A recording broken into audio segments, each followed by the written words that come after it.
వీరనారి చాకలి ఐలమ్మ 39వ వర్ధంతి కార్యక్రమాన్ని మంగళవారం ఘనంగా నిర్వహించారు. హనుమకొండ జిల్లా న్యూ శాయంపేటలోని వీరనారి చాకలి ఐలమ్మ విగ్రహానికి రాష్ట్ర శాసన మండలి వైస్ చైర్మన్ బండా ప్రకాష్, వరంగల్ ఎంపీ కడియం కావ్య, వర్ధన్నపేట ఎమ్మెల్యే నాగరాజు, హనుమకొండ వరంగల్ జిల్లాల కలెక్టర్లు ప్రావీణ్య, డాక్టర్ సత్యశారద, అదనపు కలెక్టరు వెంకటరెడ్డి, సంధ్యారాణి తదితరులు పూలమాలలు వేసి నివాళులర్పించారు.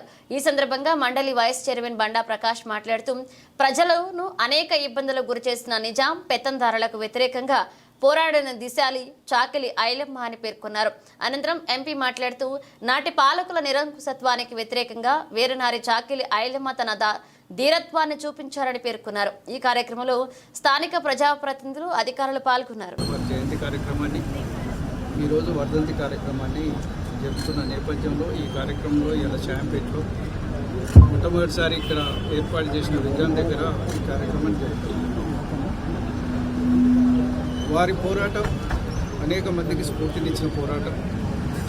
దొరలు ఆ రోజుల్లో సామాన్యుల మీద చేస్తున్న అనేక అఘాయిత్యాలకు వ్యతిరేకంగా వారు పోరాటం చేసి మరి భూస్వాములకు వ్యతిరేకంగా భూస్వామి చేసే విధంగా కూడా కార్యక్రమాలు చేసినారు. వారి పోరాటం యొక్క తొలి అడుగులే తెలంగాణ సాయుధ పోరాటానికి కూడా దారితీసి ఒక మహత్తరమైన పోరాటంగా చరిత్రలో నిలిచిపోయిన తెలంగాణ సాయుధ పోరాటం తెలంగాణ ప్రాంతంలో జరిగిందనే విషయం ఈ సందర్భంగా మనం చేస్తున్నాం. వారి అసమాన త్యాగం, తెగువ, ఆ వయసులో చిన్నబిడ్డల్ని వేసుకొని కూడా మరి దురాఘాతాలకు వ్యతిరేకంగా పోరాటం చేయడం తెలంగాణ జాతికే స్ఫూర్తిదాయకం. ఇవాళ తెలంగాణ రాష్ట్రం సహకారం కోసం జరిగిన ఉద్యమాల్లోనే తెలంగాణలో పోరాటం చేసిన అనేక మంది యొక్క త్యాగాలు వెలుగులోకి వచ్చినాయి.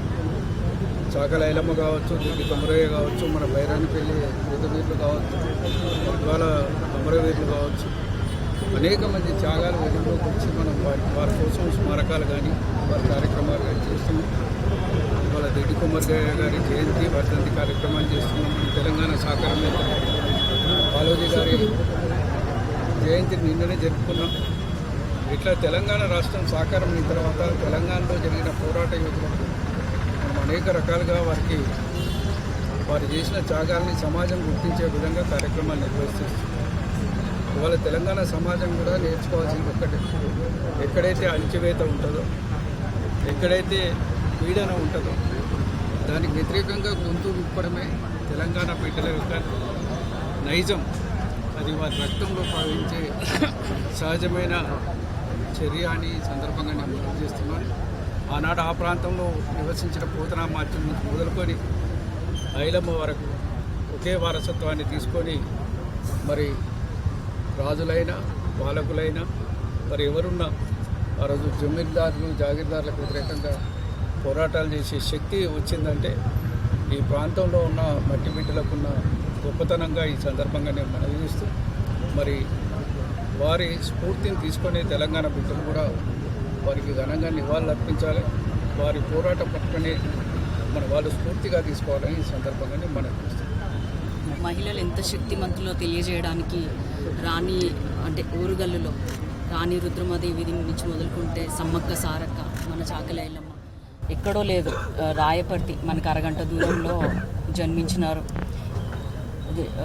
విష్ణురు దేశ్ముఖ్ దొరల అఘాయిత్యాలకి చాలా ధైర్యంగా ఎన్నో కష్టాలు పెట్టినారు ఆమెని. అయినా కూడా ఒకటి కాదు, 2 సార్లు కాదు, 3 సార్లు వాళ్ళ మీద యుద్ధానికి వెళ్ళినట్టే వెళ్ళింది. భూములను దున్నేవాడిదే భూమి మాదే ఉండాలి, పంట కూడా మాకే ఉండాలి అని చెప్పి వాళ్ళు ఎన్ని అఘాయిత్యాలు చేసి ఆమెను ఎంత నష్టపరచాలని చూసినా కూడా చాలా ధైర్యంగా వాళ్ళని ఎదుర్కొని తన భూమిని తను కాపాడుకుంది. ఆమె స్ఫూర్తి మా అందరికీ కూడా, ఇప్పుడున్న మహిళలందరికీ కూడా ఎంతో మేము పాటించాల్సింది. ఆమె నుంచి ఎంతో నేర్చుకోవాలి, ఆ తెగువ కానీ ఆ ధైర్యం కానీ. అట్లాగే తను కేవలము ఒక వీరవనితనే కాకుండా తన జీవితం అంతా కూడా పోరాటాల పునాదిలాగా, పోరాటాల గడ్డలాగా ఆమె ఒక నిదర్శనప్రాయంగా ఉంది మా అందరికీ. చాకలి ఐలమ్మ మన వరంగల్ బిడ్డ అవ్వడము మనందరి అదృష్టము. అదేవిధంగా ఈరోజు అధికారికంగా వర్ధంతి జరుపుకుంటున్నాము. ఆ వర్ధంతికి నివాళులు అర్పించడానికి ఇచ్చేసినందుకు చాలా అదృష్టంగా భావిస్తున్నాను.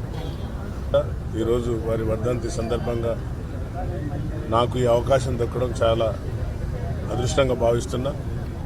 ఓరుగల్లు అంటేనే పోరుగల్లు, ఎన్నో పోరాటాలతో ఈ యొక్క ఓరుగల్లు నిర్మాణమై ఉన్నది. అందులో వారి భాగస్వామి కూడా ఉన్నదనేది మనం అందరం గుర్తుంచుకోవాల్సిన రోజు ఇది.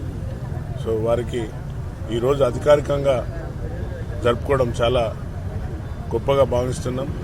అందులో మేము భాగస్వాములం కావడం ఇంకా నాకు అదృష్టం దక్కినందుకు నేను చాలా గర్వపడుతున్నా. విష్ణూర్ అంటే ఆమె పుట్టినూరు కిష్టాపురం రాయపర్తి మండల్ అయితే అత్తగారు పాలకుర్తి మండల్ విష్ణూరులో వివాహం చేసుకొని అక్కడున్న దొరలు మరియు ఏదైతే రజాకార్లను ఎదిరించి మొదటి కామ్రేడ్స్ లాగా పోరాడిన వంట కాబట్టి వారిని స్మరించుకుంటూ ఇంకా మనం ఆదర్శంగా తీసుకొని ప్రశ్నించే గొంతు లేకుంటే కష్టం. కాబట్టి తప్పు ఎక్కడ జరుగుతుందో అక్కడ ప్రశ్నించే తత్వం నేర్చుకోవాలనే స్ఫూర్తితో మనం అందరం కూడా ముందుకు వెళ్ళాలని కోరుకుంటూ ఈ అవకాశం ఇచ్చిన మీ అందరికీ కూడా ధన్యవాదాలు.